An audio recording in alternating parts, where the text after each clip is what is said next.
So the new topic is Rutherford alpha scattering experiment. जैसा कि पिछले टॉपिक में हम लोगों ने बात की थी थॉमसन मॉडल ऑफ एटम की, और दो बातें हम लोगों को पता चली थी थॉमसन मॉडल से कि जो एटम होता है that is sphere in shape and the total charge on atom is 0. लेकिन इसी चीज को रदरफोर्ड ने अपने तरीके से एग्जामिन करने का कोशिश किया. अर्नेस्ट रदरफोर्ड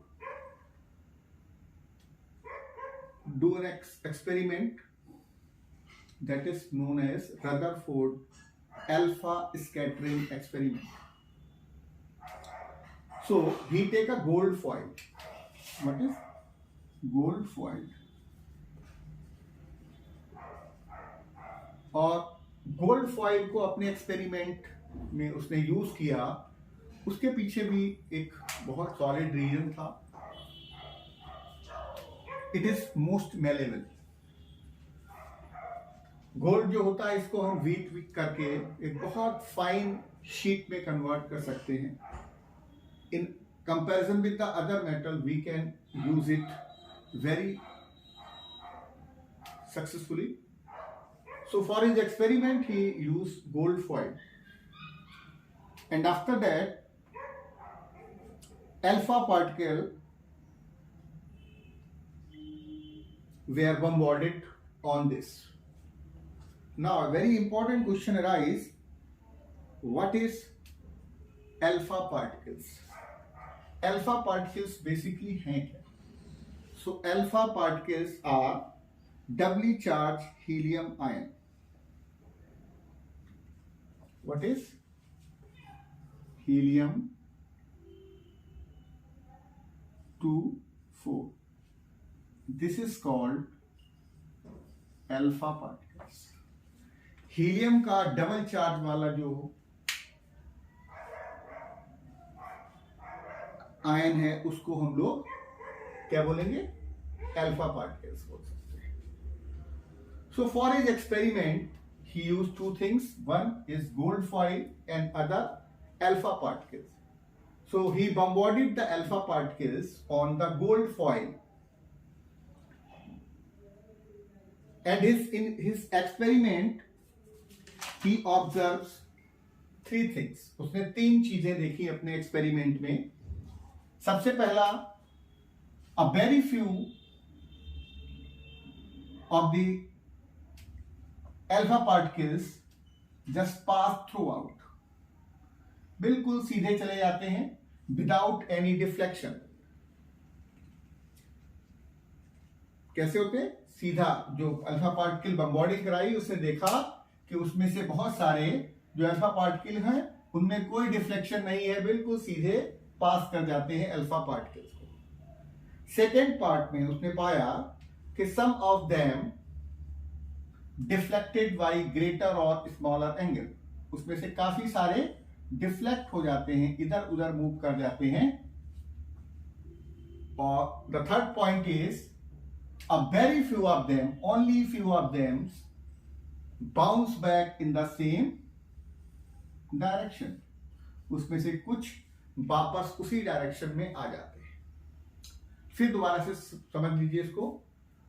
इस experiment he bombarded alpha particle on gold foil and observed the following things. Few alpha particles just pass throughout without any deflection. उसमें से कुछ अल्फा पार्टिकल पूर्णतया बाहर निकल जाते हैं, उनमें कोई बिना deflection. A very few of them divert a little or more with a greater angle or with a smaller angle. उनमें से कुछ जो है वो डाइवर्ट हो जाते हैं, मुड़ जाते हैं, दूसरी तरफ चले जाते हैं. और very few of them bounce back in the same direction. बहुत थोड़े से ऐसे होते हैं जो बाउंस बैक हो जाते हैं. Now according to this observation he concluded his experiment in the following way. अपने ऑब्जर्वेशन को देखकर उसने 3 बातें पता की। पहली, those alpha particles which pass through out, जो बिल्कुल सीधे चले जाते हैं, it shows that most of the part of the atom is hollow और एम्प्टी। इसका मतलब यह हुआ कि एटम का बहुत बड़ा सा पार्ट ऐसा है जिसके अंदर कुछ भी नहीं है, empty. The second point, those alpha particles which deflected by greater or smaller angle show that there is something positively charged inside the atom, क्योंकि अल्फा पार्टिकल्स के ऊपर भी पॉजिटिव चार्ज होता है, और अगर अंदर कुछ पॉजिटिव चार्ज होगा तो पॉजिटिव चार्ज को रिपेल करता है।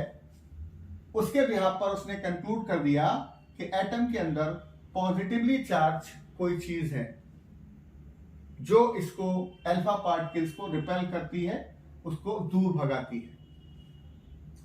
Now the third point, according to his experiment, those alpha particles which bounce back in the same directions show that there is something very hard, very dense inside the nucleus, inside the atom. इसके according atom के अंदर कुछ ऐसा है जिसको alpha particle cross ही नहीं कर पाते हैं, उससे टकरा के वापस आ जाते हैं। तो 3 ऑब्जर्वेशन और 3 उनके कंक्लूजन। ऑब्जर्वेशन सबको मैंने बता ही दिए थे, और कंक्लूजन ये निकाला कि वो अल्फा पार्टिकल जो पास कर जाते हैं, इससे ये बात प्रूव हो जाती है कि एटम हॉलो है, उसके अंदर कुछ भी नहीं है। ठीक।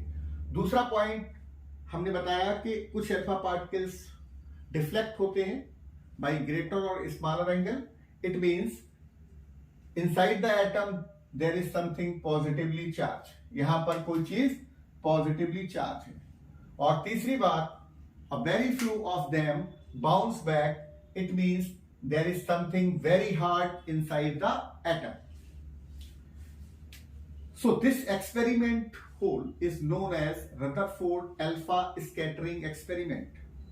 This is very important for the exams point of view. एक तो ये एक्सपेरिमेंट आपसे पूछा सकता है, दूसरा आपसे पूछ सकते हैं why gold foil is used in this experiment, और what are alpha particles। ठीक है, अल्फा पार्टिकल्स क्या होते हैं, मैंने अभी आपको बताया था कि alpha particles are doubly charged helium atom. Okay, so I think इसको आप अच्छे से एक बार पढ़ेंगे और समझने की कोशिश करेंगे। On the behalf of his experiment, mister Rutherford give his on model. अभी अगले टॉपिक में उसके रिगार्डिंग बात करेंगे आपसे। Stay with me. So guys, the new topic is Rutherford model of atom. In the previous topic, I explained about an experiment that is known as alpha scattering experiment given by Mr. Ernest Rutherford. उस topic में या alpha scattering experiment में हमने जाना, जब किसी gold foil पर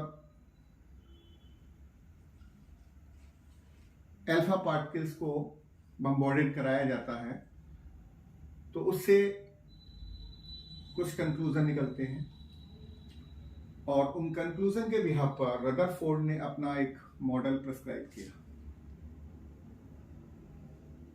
According to this model, there were 3 key points of Rutherford model of atom. These points were based on his experiment. The first point states that there is a positively charged center inside an atom. जैसा कि हमने उसमें देखा था पिछले वाले experiment में कि there are some alpha particles which cannot cross through the atom, they bounce back in the same direction. कुछ ऐसे अल्फा पार्टिकल्स थे जो उसको पार नहीं कर पाते हैं और वो वापस अपनी ही डायरेक्शन में आ जाते हैं. उसका रीजन क्या था? उसका रीजन था कि उसके बीच में कोई बहुत ही हार्ड है, कुछ ऐसा है जिसको अल्फा पार्टिकल क्रॉस नहीं कर पाते हैं. उसी को बिहाफ पर रदरफोर्ड ने अपने मॉडल में ये बात बताई कि उसके अंदर कुछ पॉजिटिवली चार्ज्ड कोई ऐसा बहुत हाईली डेंस्ड पार्ट है, and this was nothing but the nucleus of an atom. इसको उसने बोला कि इसको हम लोग न्यूक्लियस ऑफ एटम के नाम से जानेंगे. The second point was that electron revolved around the nucleus. अब अगर हम यहां पर रदरफोर्ड के और थॉमसन के मॉडल को जोड़कर बात करें तो थॉमसन ने बोला था कि इलेक्ट्रॉन्स होते हैं, एम्बेडेड होते हैं उसके अंदर. रदरफोर्ड ने पाया कि बीच के अंदर एक सेंटर होता है जो पॉजिटिवली चार्ज होता है. इसका मतलब ये होता है कि उस पॉजिटिव चार्ज जो सेंटर है उसके चारों तरफ इलेक्ट्रॉन रहे होंगे. तो यहां से उसने कंक्लूड किया कि electrons revolved around the nucleus of an atom. The third point is the size of nucleus is very small as compared to atom. किसी एटम के वैसे तो एटम खुद में बहुत स्मॉलेस्ट है, लेकिन अगर हम फिर भी उसके बहुत अंदर तक देखें तो जो न्यूक्लियस होगा उसका साइज एटम के कंपैरिजन में बहुत कम होगा. मतलब 99 part does not consist any positive charge, it consist electrons. केवल 1% में पॉजिटिव चार्ज होता है and this 1% which located at the center of the atom is known as nucleus of the atom. So basically this model given by Rutherford is the discovery of nucleus. यहीं से आप समझ सकते हैं कि nucleus की डिस्कवरी रदरफोर्ड ने की. ओके, अभी यहीं पर थोड़ा सा हम लोग बात कर लेते हैं. What was the drawback of Rutherford model? Rutherford के मॉडल में भी कुछ कमियां थी, जैसे थॉमसन मॉडल में कुछ कमियां थी. उसने ये बताया कि इलेक्ट्रॉन्स होते हैं, ठीक है, लेकिन ये नहीं बताया कि इलेक्ट्रॉन्स कहां पर होते हैं. उसने बोला पॉजिटिवली चार्ज होता है, लेकिन ये नहीं बताया कि पॉजिटिव चार्ज सेंटर में कंसिस्ट करता है, ना कि पूरे एटम के ऊपर. उसी तरीके से रदरफोर्ड मॉडल में भी कुछ कमियां थी और these drawbacks in the Rutherford models are, जैसा किसने बोला कि electrons revolved around the nucleus, but how? Electron revolve तो करते हैं, लेकिन कहां करते हैं, कैसे करते हैं, इनके बारे में कुछ भी नहीं किया. दूसरा, फर्दर ये पता चला कि जो इलेक्ट्रॉन्स होते हैं किसी भी न्यूक्लियस के चारों तरफ एक फिक्स्ड ऑर्बिट में इलेक्ट्रॉन्स रिवॉल्व करते हैं, जिनको हम लोग शेल्स बोलते हैं या ऑर्बिट बोलते हैं. तो अगर हम रदरफोर्ड मॉडल की बात करें तो दो तीन कमियां थी रदरफोर्ड मॉडल में भी. एक तो ही could not explain the stability of electrons. उसने ये नहीं बताया कि जो इलेक्ट्रॉन्स होता है वो अपनी ही सेल्स में या चारों तरफ रिवॉल्व ही क्यों करता रहता है, बाहर क्यों नहीं जाता या कोलैप्स क्यों नहीं करता आपस में.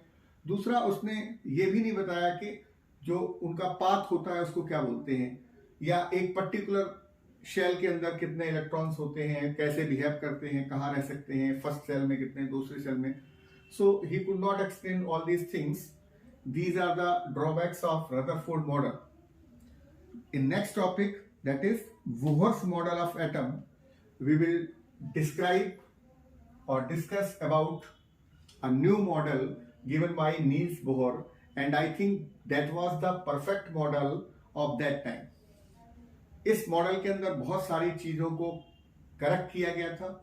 इससे पहले के जो भी मॉडल आए, चाहे वो थॉमसन मॉडल हो, चाहे वो रदरफोर्ड मॉडल हो, उन सब में जो भी प्रॉब्लम्स थी, जो भी कमियां थी, उनको रेक्टिफाई किया गया और उन रेक्टिफिकेशन के बाद में एक नया मॉडल प्रपोज किया गया, and this was Niels Bohr model. So next topic we will talk about Niels Bohr model of atom.